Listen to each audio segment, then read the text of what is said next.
पाकिस्तान की हुकूमत इस वक्त माशी मैदान में बेहतरी के लिए हर मुमकिन मौके इस्तेमाल करते हुए इकनॉमिक इवेंट्स में न सिर्फ शिरकत कर रही है बल्कि ऐसे इवेंट्स खुद भी मुनक्किद करवाने की कोशिश की जा रही है और उसमें बड़ी पॉजिटिव पेशरफ भी हो रही है, जिसमें नुमायां और हालिया कोशिश चाइना में होने वाली बिजनेस टू बिजनेस कॉन्फ्रेंस में बड़ी वाज़ेह तरीके से पाकिस्तान की शिरकत है, जहाँ $8.5 बिलियन के MOUs पर ड्यूज पर दस्तखत हुए हैं। वज़ीर आज़म के हालिया दौरे चीन में CPEC फेज़ 2 के लिए $8.5 बिलियन के माहिदों पर साइन किए गए। अब देखना है कि पेशरफ कैसे आगे बढ़ती है। पाक चीन के दरमियान $8.5 अरब के नए मुआहिदों से मुल्क की मईशत को यकीनी तौर पर एक नया बूस्ट मिलेगा। CPEC फेज़ 2 के साथ 5 नई राहदारियों और गवादर बंदरगाह को जल्द अज जल्द फाल करने पर इत्तेफाक पाकिस्तान के लिए बहुत बड़ी कामयाबी समझा जा रहा है। इस नई इक़्तिसादी राहदारियों के तहत इक़्तिसादी बहाली के लिए 5 तरजीही सेक्टर्स की निशानदेही की गई है, जिसमें एक्सपोर्ट है, ई पाकिस्तान है, माहौलियात है, मौसमियाती तब्दीली है, एनर्जी एंड इंफ्रास्ट्रक्चर है और मुसावी बुनियादी नौजवानों को बाइख्तियार बनाना शामिल है। चाइना और पाकिस्तान में CPEC के दूसरे मरहले पर फौरी तौर पर काम शुरू करने का फैसला हो गया है। इकोनॉमिक ग्रोथ को बढ़ाने के लिए हुकूमत किसी भी कोताही या ताखीर को बर्दाश्त करने को तैयार नजर नहीं आ रही है।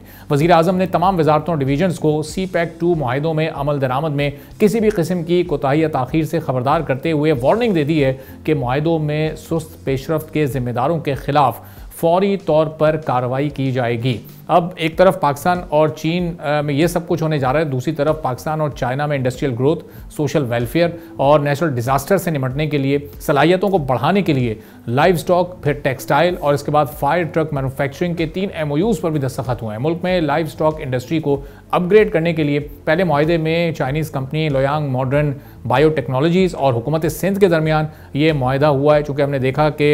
हुकूमत सिंध का भी एक डेलीगेशन गया है और वहाँ पर उन्होंने कुछ MOU साइन किए हैं, जबकि दूसरा MOU Chinese company Asian Africa longwave और ASM सर्विसेज के दरमियान पाकिस्तान में इंडस्ट्रियल ग्रोथ और फिर एक्सपोर्ट डेवलपमेंट को बेहतर बनाने के लिए किया गया। एक मॉडर्न टेक्सटाइल इंडस्ट्रियल पार्क की तैयारी के लिए यह मुआहिदा साइन हुआ है। चीनी कंपनी सीचुआन और ASM सर्विसेज के दरमियान पाकिस्तान में फायर ट्रक्स और एमरजेंसी आलात की सप्लाई और डिस्ट्रीब्यूशन का फ्रेमवर्क के लिए तीसरी इस मुफाहमती याददाश्त पर दस्तखत किए गए हैं। फिर पाकिस्तान में सैलाबी रैलों जैसी कुदरती आफात के बाद होने वाले मुआहिदे मुल्क की इकनॉमिक ग्रोथ, फूड सिक्योरिटी और इंडस्ट्रियल ग्रोथ के लिए बहुत अहम इस वक्त साबित हो सकते हैं। फूड सिक्योरिटी के साथ साथ मुलाजमतों के मौके बेहतर करने के लिए भी लाइव स्टॉक को अब मॉडर्न करने की बेहद ज़रूरत है, जबकि टेक्सटाइल पार्क इंडस्ट्रियल ग्रोथ को बूस्ट करने में मददगार साबित हो सकता है। लेकिन अब ये अभी मुआहिदों के फेज़ में ये चीज़ ये आगे किस तरह से रीशेप होगी और पॉजिटिव डेवलपमेंट कितने अरसे में हमें नजर आएगी और उसका इकॉनमी पर क्या मुस्बत असर पड़ सकता है, इस पर